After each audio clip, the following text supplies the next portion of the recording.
Hello everyone. तो last month में मैंने आपको एक शेड्यूल प्रोवाइड किया था कि आप कैसे अपनी प्रिपरेशन करेंगे। तो उसमें मैंने टाइम दिया था और बताया था कि आपको ऐसे पर डे एक टॉपिक ये सब्जेक्ट का कवर करना है। फिर मैंने आपको ये भी बताया था कि आप उसमें जब वो आप पर्टिकुलर सब्जेक्ट कवर कर लें फिर उसकी जगह उसे रिप्लेस करके आप नेक्स्ट सब्जेक्ट ऐड कर सकते हैं और उसके जो टॉपिक्स हैं उनको पर्टिकुलर डिवाइड करके उस शेड्यूल में फिट कर सकते हैं कि हाँ, आपको 2 टॉपिक या एक टॉपिक रोज कवर करना है। वो उन बच्चों के लिए तो ठीक था जो इंटर्नशिप नहीं कर रहे हैं या फिर जो फ्री हैं, जिनके पास पूरा दिन है, टाइम है। पर कुछ बच्चे ऐसे हैं जो इंटर्नशिप कर रहे हैं, जो ओपीडी में बैठते हैं या फिर जो क्लिनिक वगैरह जाते हैं, तो उनको दिक्कत हो रही थी। तो आज मैं उनके लिए शेड्यूल बताने वाली हूँ। तो जैसे कि हम अगर आप क्लिनिक वगैरह जाते हैं तो मैक्सिमम आप 4-5 घंटे के लिए जाते हैं। पर जो लोग इंटर्नशिप कर रहे हैं उनका 8 से 2 का टाइम होता है। 8 से 2 आपको जाना होता है। मैक्सिमम आप 4 तक फ्री हो जाते हैं, खाना वाना लंच वगैरह करके आप 4 तक फ्री हो जाते हैं, 8 से 2। तो जो आपका सुबह का शेड्यूल है वो 5 से 8 बजे तक है।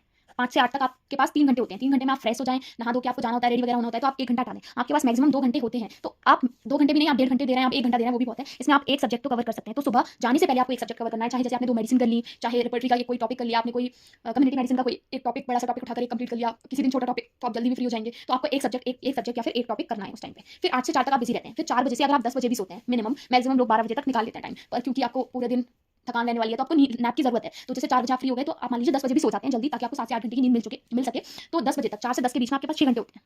उस 6 घंटे में आप 3 घंटे तो निकाल सकते हैं।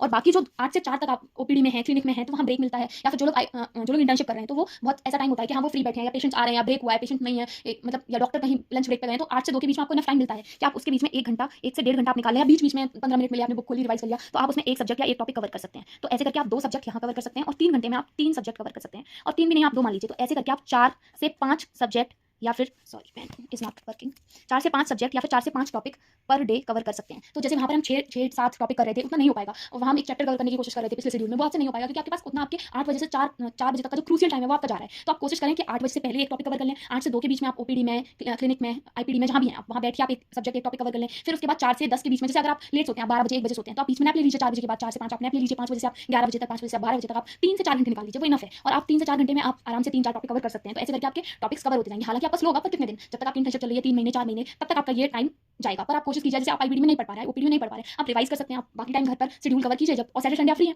सैटरडे तो नहीं, पर संडे आप फ्री हैं, तो संडे को आप पूरा दिन दे सकते हैं। तो संडे को आप एक्स्ट्रा टॉपिक कवर कर लीजिए और बाकी जो बिजी शेड्यूल है उसमें आप रिवाइज कर लीजिए। तो अगर आपका रिवीजन भी स्ट्रॉन्ग हो जाता है, अभी जैसे आपने मान लीजिए 6 टॉपिक नहीं किए, बाकी लोग 8 टॉपिक कर रहे हैं, आप 3 टॉपिक कर रहे हैं, तो वो 3 टॉपिक आप रिवाइज ज़्यादा कीजिए ताकि आपको फर्दर रिवाइज ना करना पड़े। तो आपका आगे का टाइम बच जाएगा। तो आप ऐसे करके कवर कर सकते हैं। तो आपका कोई एक स्पेसिफिक शेड्यूल वर्क नहीं करेगा क्योंकि आप पूरे दिन बिजी रहने वाले हैं। तो आप क्या कर सकते हैं, आप 3 स्लॉट में डिवाइड कर सकते हैं। 8 से 2 के बीच में आपको एक टॉपिक कवर करना है, या फिर आप कुछ रिवाइज कर सकते हैं, या एक सब्जेक्ट देख सकते हैं, कोई भी उसका चैप्टर, कुछ भी। आप 5 से 8 के बीच में कुछ कर सकते हैं, और आप 5 या 4 ले लीजिए, 4 से 10 या फिर 5 से 11-12 बजे तक आप 3 सब्जेक्ट कर सकते हैं। तो ऐसे करके 3-4-5 सब्जेक्ट तो आपके हो ही जाएंगे। भले ही 5 सब्जेक्ट का एक पूरा चैप्टर कवर नहीं होगा, पर एक टॉपिक तो कवर हो जाएगा। तो ऐसे करके आप इनफ सिलेबस कवर कर लेंगे। आई होप आप लोगों को ये शेड्यूल पसंद आएगा। मैं एक्जैक्ट स्लॉट नहीं डिवाइड कर सकती क्योंकि क्लिनिक का टाइम अलग होता है, ओपीडी का, आईपीडी का टाइम अलग होता है, कौन कब जाता है। तो that's why I did this. और आई होप आप लोगों को पसंद आएगा। अगर पसंद आया हो तो लाइक करें, चैनल को सब्सक्राइब करें। Thank you.